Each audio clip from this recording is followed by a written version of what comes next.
So, because we won't ever talk about them again, probably this week or maybe next week, the White Sox, what they get noted for is You make it sound like they're about to be taken out and executed. And you lost 14 games in a row. They won two, and they might win a third today. The plucky White Sox are still taking on their rival Red Sox. I'm really not sure how you relate. I don't think those so. two teams. No, they've just been around a long time. Both those they're teams. the only two teams with Sox in their names, Yeah. so I think it's interesting because to a complete casual fan or somebody that knows nothing about baseball, you would assume those two teams are related in some fashion. They're obviously not. The Shy Sox and the Bo Sox, right? Right. Well, today in the final game of the series, which I think is still going on as we record this on Sunday afternoon, the White Sox in an inimitable fashion had come back and taken a 4-3 lead in the game in the ninth inning, couldn't hold it, and the Red Sox scored a run. Well, I mean, if the White Sox seem to be trying what the Baltimore Orioles try, which is you do really well if you just never lose a series to an AL East opponent, because they completed their sweep of the Tampa Bay or the Tampa Rays or the Tampa Bay Rays. I never know. Yeah, that's right. I think it's Tampa Bay Rays, just not Devil Rays. Devil Rays, yeah, whatever.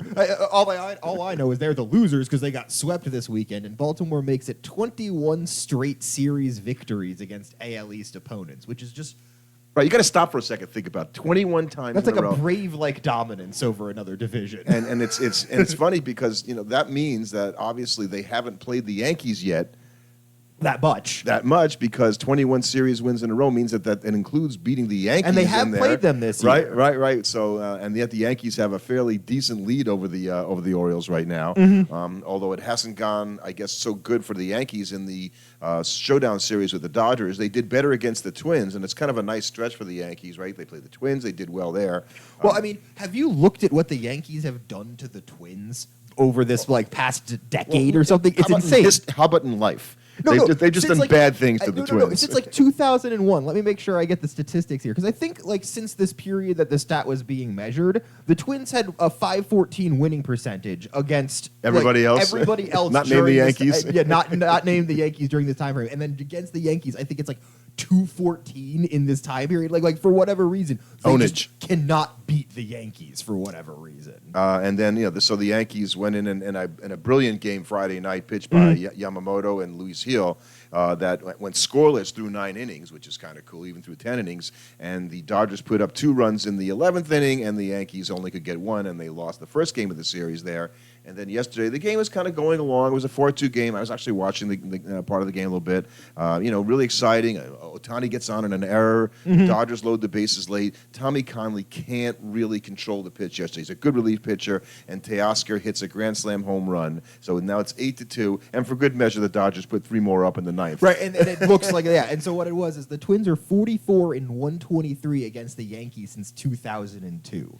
Their winning percentage against all other teams in that time frame is .514. Somehow, all three Twins managers in that 20-year period have a sub .270 winning percentage. You can't understand things sometimes. Why? Literally, it's one team they can't beat now.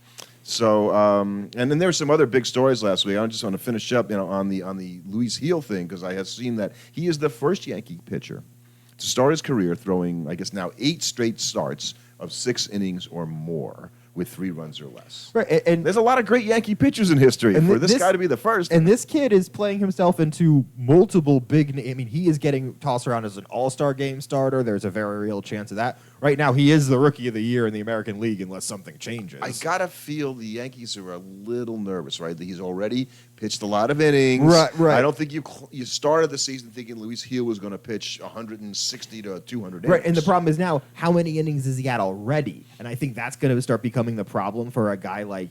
Well, already we know he's got 8 starts of 6 innings, so that's at least So 50 innings or more there. So he's thrown 70 innings already this year, and so he was probably. I mean, if you're thinking about it, you probably didn't want him throwing 120 more than that. That's kind of the number when a pitcher hasn't done that in the major leagues before. You think 120, 130. Right. So he's on a pace for a lot more than that. Right. I mean, and the Yankees need he's him. thrown 70 before the All-Star break, which means he's probably going to throw another 10. He's probably going to get 2 more starts before the All-Star break, if I had to guess. You're right. Yeah. Right. So if he even goes, go 5, 93. he's going to be sitting about 80 innings before the All-Star break, which means if you're going for 120, he gets 4 or 5 starts in the second half. That could be a big problem for the Yankees. Well, one of the things I thought about when all the Yankee fans, we talked about this in the podcast a couple weeks ago. They've had a couple of injuries now in the starting rotation. I think Schmidt's a little dinged up, but you had enough pitching there to think that, when Cole comes back, and I think he's got 2 more rehab starts he's coming through, his first one went pretty well, that maybe you might swap him out for Luis Gil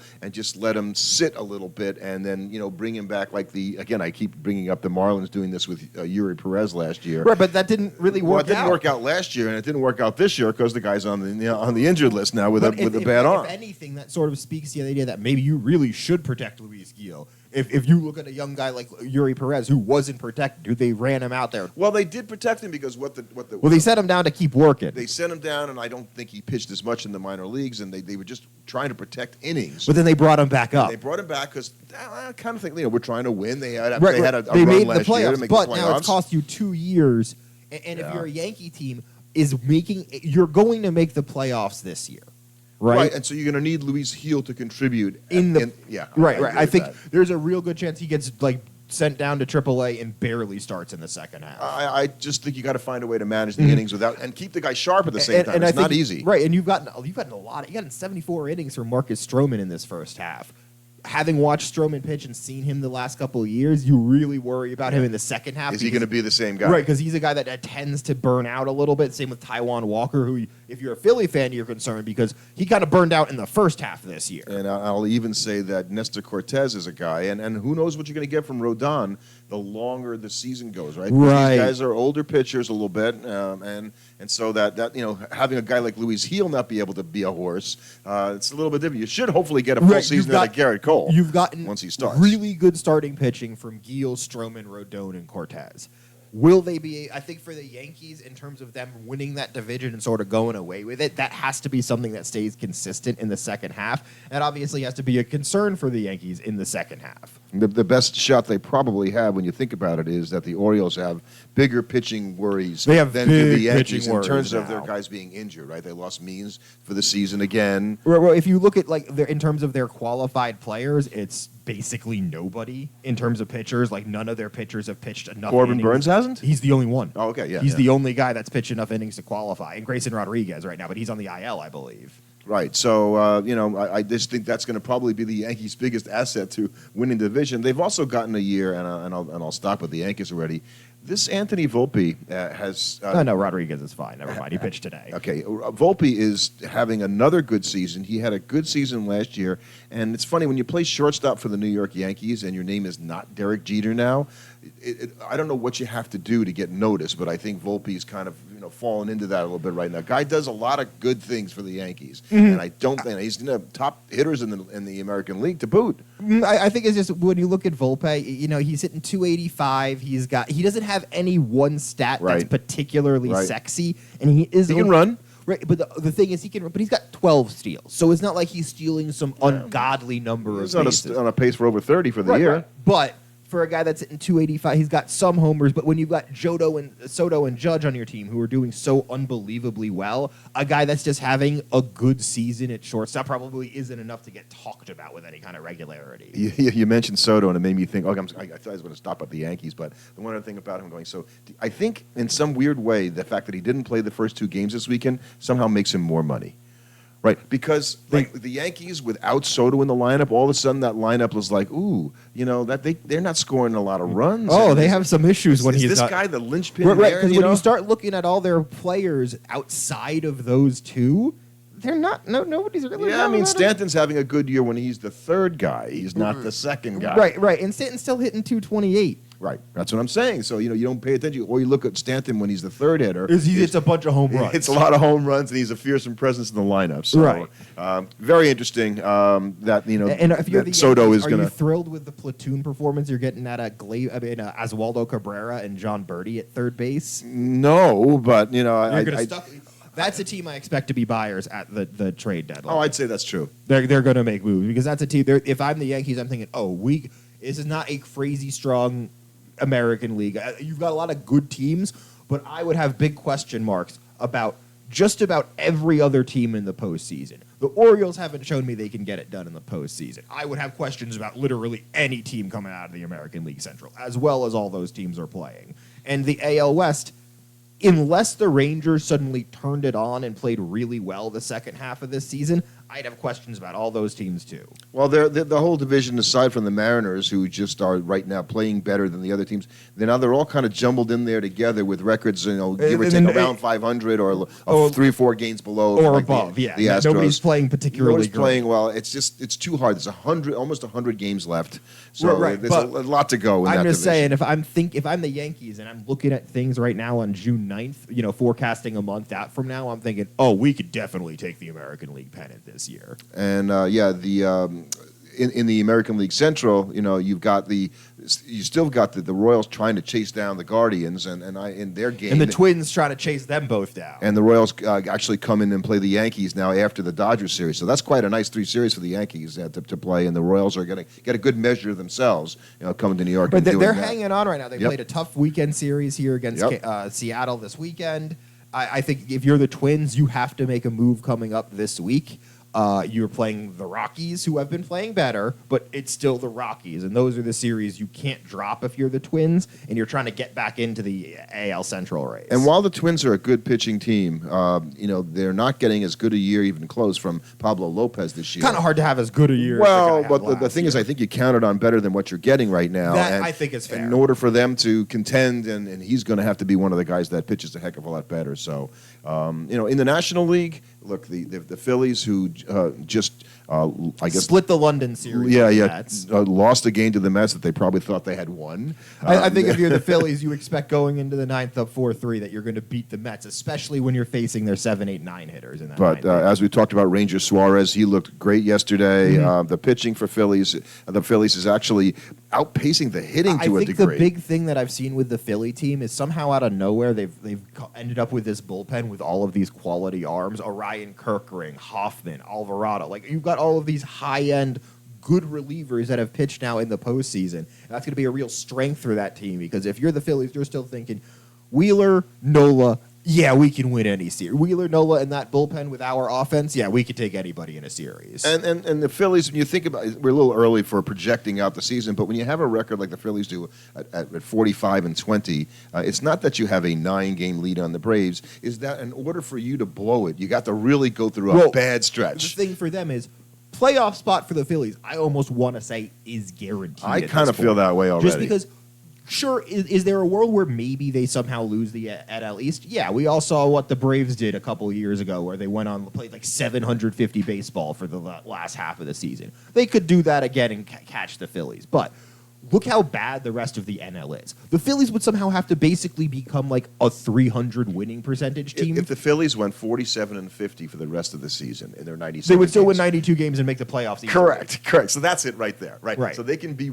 so much worse than they are now, by the way. And a below 500 team for almost 100 games, that's not the Phillies. Right. You're not a team that's 15 games above 500 through roughly 60 games, and then somehow in the last 100 you go under 500 for those. This is not going to happen. So, and they're not going to get a lot of pushback from the rest of the teams in the division, the Nationals and the Marlins. Oh my God, the Marlins with the pitching. Everybody goes on the mound, comes off injured. Right. And if you're the Phillies, this is the perfect time to step on the gas, because the Braves lost Acuna, and there's no way that loss doesn't affect their outlook on this season. Even if, no matter how much you say the team is still, They won the World Series in 2000, and all those players are going to be focused on winning the World Series. I'm not saying that they could not do it, but it's going to affect your perception of the season. I agree, and basically other teams, the Braves don't instill fear in you when they come into your ball, especially as a not, hitting team the way they did last year. Although Ozuna, I mean, this guy for the past since late May of last year has been he might have been one of the 3 or 4 best hitters in all of baseball. Oh, for sure. I was gonna say top 5 hitter in baseball. So it's a good thing he doesn't have to use his glove too much, but. Mm-hmm.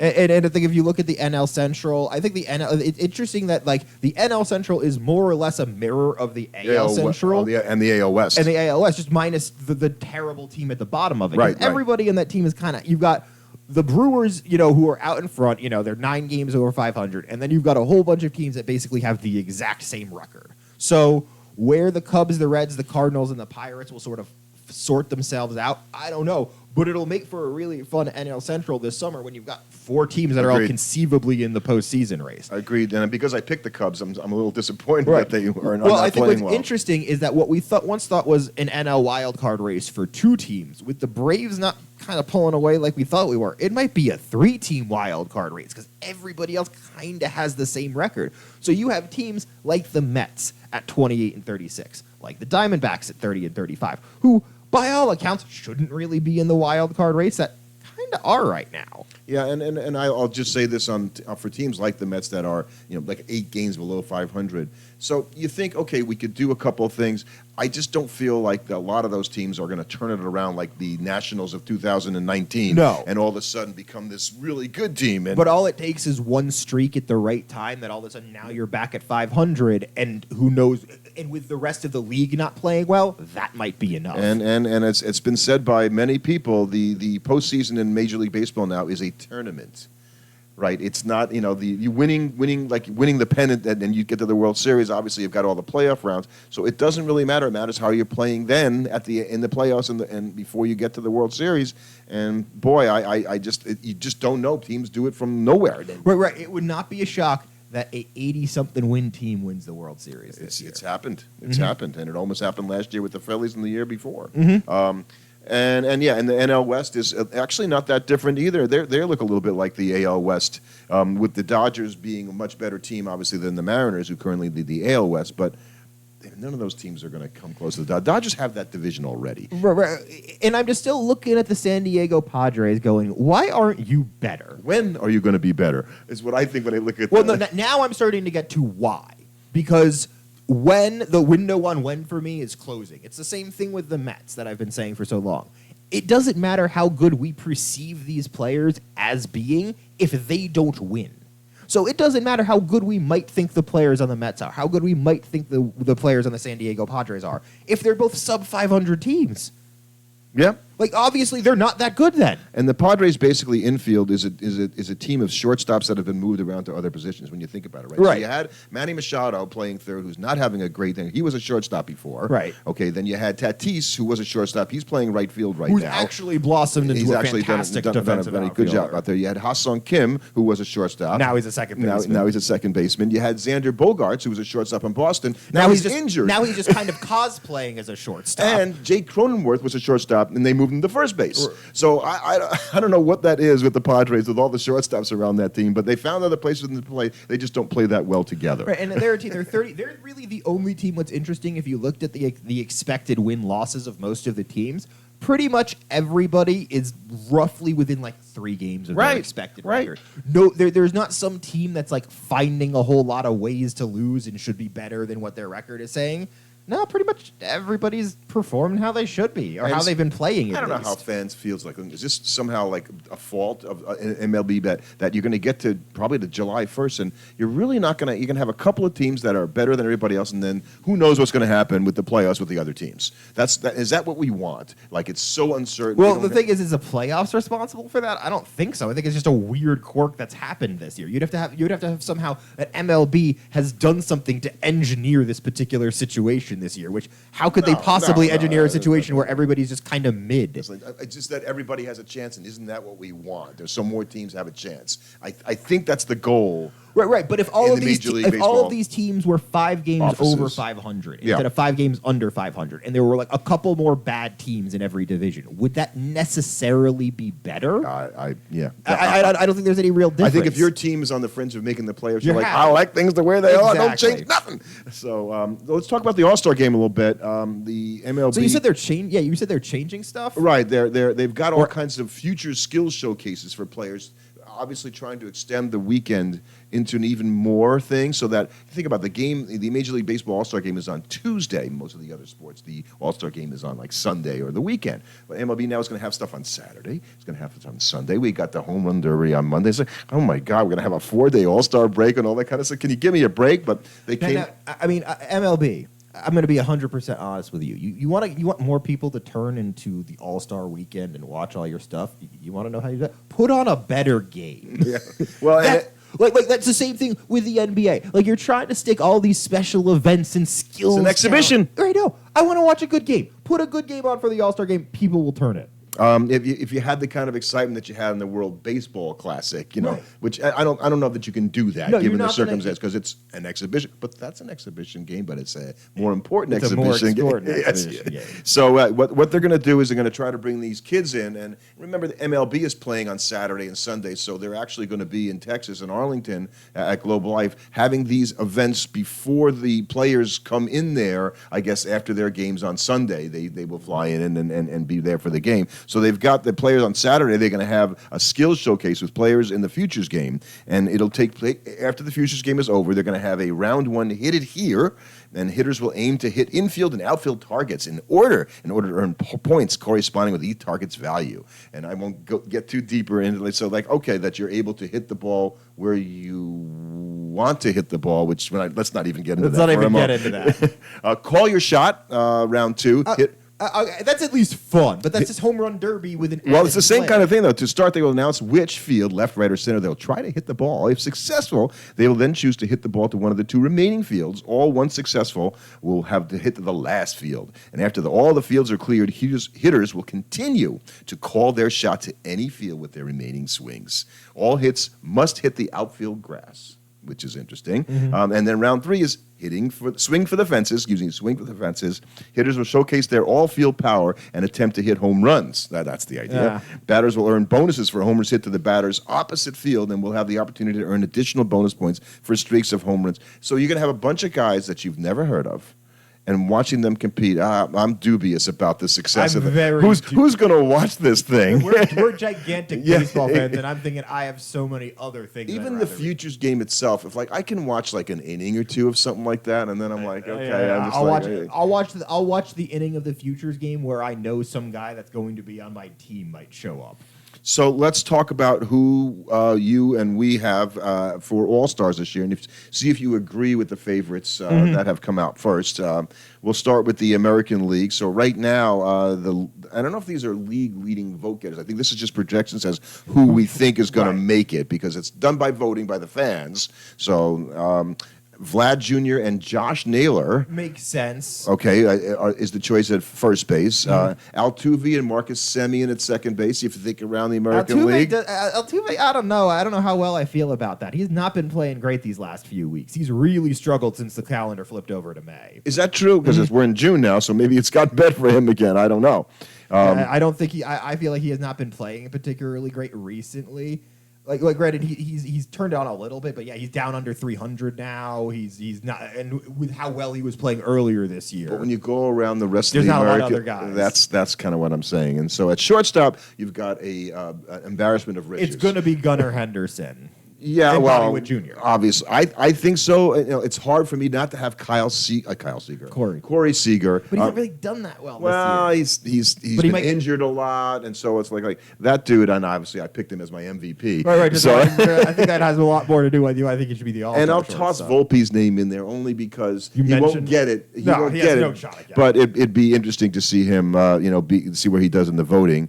At third base, another really good group. Well, I think it's Jose Ramirez. I think so, too. Guardians, they're going to get it. Rafael Devers. Devers is having an amazing season. Right. I mean, I don't say it so quickly that Ramirez isn't going to make it. Ramirez is on a first-place team. Yeah. An unexpected first-place team. And Paradis from the Tampa Bay Rays, who is a real good player, but not of the quality of those other two guys. You go to the outfield, and I think two spots are pretty much locked up in terms of starters in Soto and Judge. So you think two Yankees, huh? I think it's going to be really hard not to put both of those guys. Maybe Kyle Tucker. Yeah, I think if you probably ask most people, Soto's had maybe a little better so far but Kyle Tucker's playing for a contract. That dude's a horse. I think it kind of depends if Altuve gets an All-Star or not, because if Altuve doesn't get the All-Star nod, it makes it way more likely Tucker gets it so that they can have it. Well, and that's a good point, because there's one representative from each team. So at a certain point, if the Astros, which could you imagine the Astros not having It's like, any I don't know how meeting a I guy? haven't even heard about what Yordan Alvarez is doing this year. He's got a way to go to get back to the Yordan Alvarez. I mean, he's playing better, but right now he's not a guy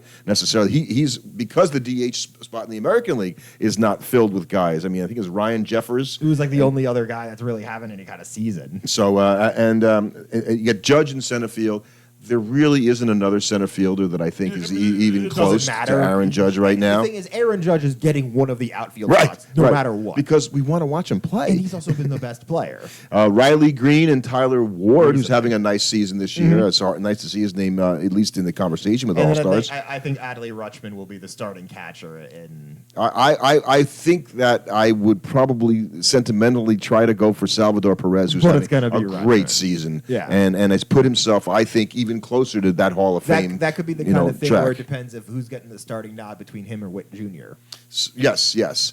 Starters, I think Screwball of the Tigers or Luis Gil maybe of the Yankees. Maybe Lugo of the Royals. Yeah, I tweeted that out this year. Seth Lugo, could you imagine him starting the All-Star game? Corbin Burns, too, could get it. I think Tanner Houck might be.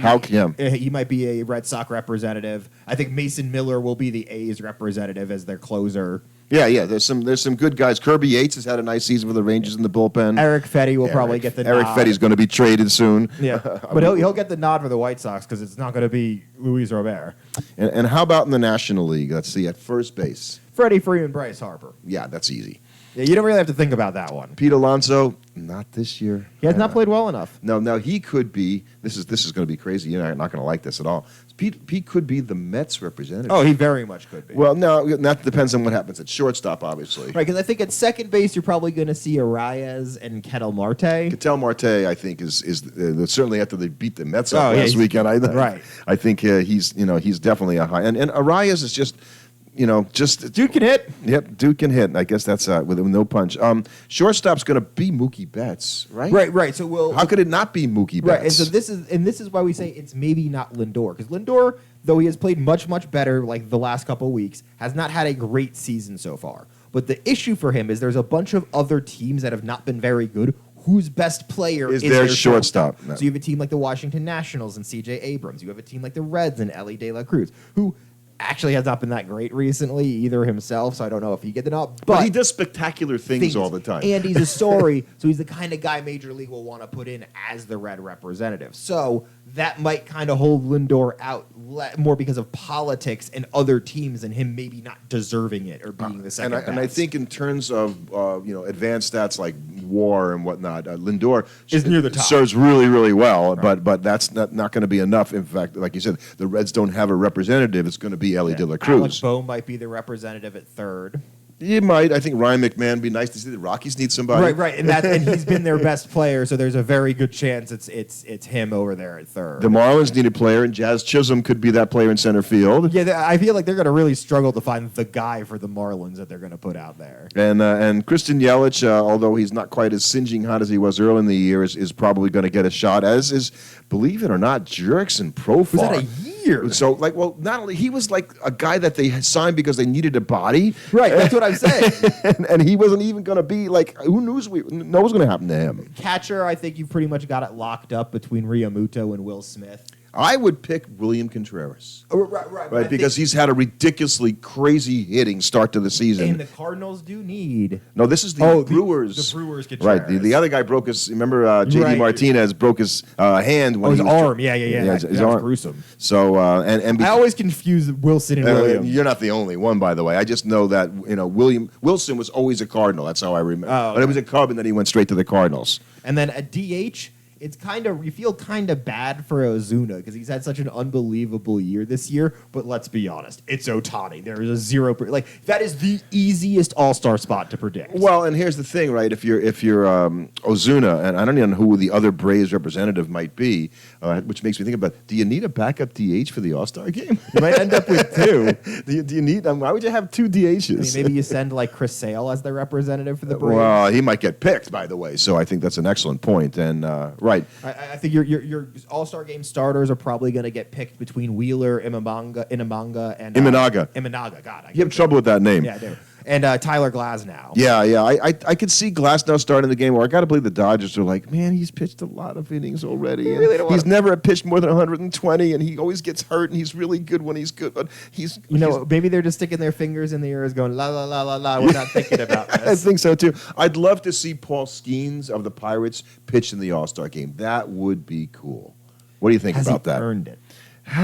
He hasn't quite pitched enough. He only pitched 22 innings. Right. So that's kind of my problem is I can't put a guy that's pitched 22 innings into the All-Star game. There's nobody that's not a closer that gets Except in. this exhibition, and you think about who do we want to watch as fans? I want the guy to earn the All-Star spot. Yeah, and Ranger Suarez shouldn't be screwed over because they want to pitch Paul Skeens. Because I want to watch Paul Skeens. I get you. I hear you. And Sonny Gray has had a good season, so it would be hard to screw some guys that have done a good job. Tell Javier Assad that, I'm sorry, you're not going to the All-Star game. We just want to watch Paul Skeens pitch. Yeah, you could. Who is Robert? So, I think we've got another month, not a month or so of voting for the All-Star game, and I think that we'll see a couple of guys that maybe are on the borderline sort of make a case for themselves. And obviously, with a month to go, somebody's going to get hurt. And we'll be missing time. That's always a big part of this. There's going to be a guy that gets a little injury and decides to just sit out the All-Star game because he doesn't want to put that extra stress on himself. So as much as we're predicting it here, who knows who's actually going to end up playing in that game. We'll talk about something else we were going to cover today, but we won't in terms of the pitchers who are injured who throw the hardest, which we saw a list this week that had a lot of those guys. I wanted to just make sure that we mentioned that Tucupita Marcano of the Padres has been banned for life from baseball for betting on baseball games. And there was obviously a story that came out, and we would be remiss if we didn't talk about that, because it's a story we could obviously spend multiple episodes on in terms of the relationship between gambling and Major League Baseball. Right. I think that ultimately we're not going to get rid of sports betting. Sports betting, it's here to stay. We're not going to somehow re-illegalize it, or however you phrase that. Re-illegalize it. I like that. I don't think we're ever going to make it illegal again. But I think I would not be surprised that before 2030, if we saw a ban on advertising sports betting, especially through Major League Baseball. But the money, right? The money. But I'm going to tell you, there's going to be an incident eventually. Eventually, some gambler that has lost a bet is going to do something. I don't know what. Going to go break Shohei's leg or something like that? No, so that's going to happen. Somebody is going to lose their life betting on sports and take it out because all the players are talking about. I remember there was a quote I don't know who the pitcher was, but he said the nights that he worries about and he has the most stress aren't the nights where he gives up a big home run and loses the game. It's the night where he gives up a home run to some guy and ruins a bunch of people's bets. Because those people all get on Twitter, they all just start harassing these people because they all lost a bunch of money. And eventually, somebody is going to lose their life savings and go do something insane on a whim because they feel like they have nothing left. And then Major League Baseball is going to look really bad with all those Bet MGM ads in the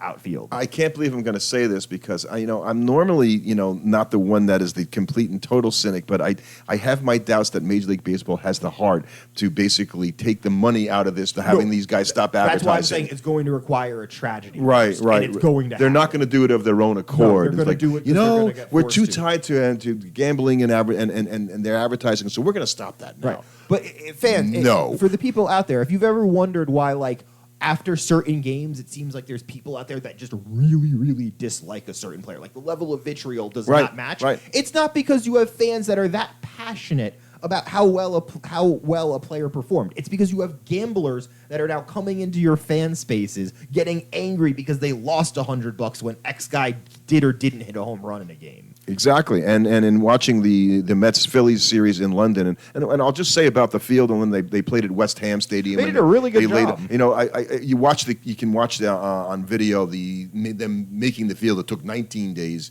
or 18 days this year. It took 21 a couple years. So they're getting faster at this. Anyway, it looks like a baseball game. After the initial moment of looking at the stadium and all that kind of stuff, this is weird. There's a game It's going. just a game. Yeah. And you don't even notice that it's not in a U.S. park or anything because the baseball fields all look the same. They had during the Met and the Philly game today, the Mets were trailing, as they often are, early in the game. The Phillies had it was like in the third inning, the Phillies had a 72% chance of winning, and the Mets had a 28% chance of winning. Now, the Mets ended up winning the game, but you could have made a bet at that time as to who win the game and gotten different odds because the Mets were trailing. It's out of control. Yeah. It's out of control. So we'll do another, something about Major League Baseball and betting because I think I'm feeling this coming on, and we've talked about this outside of the podcast. We need to get to that. But in the meantime, let's just watch baseball because the betting stuff makes me nuts.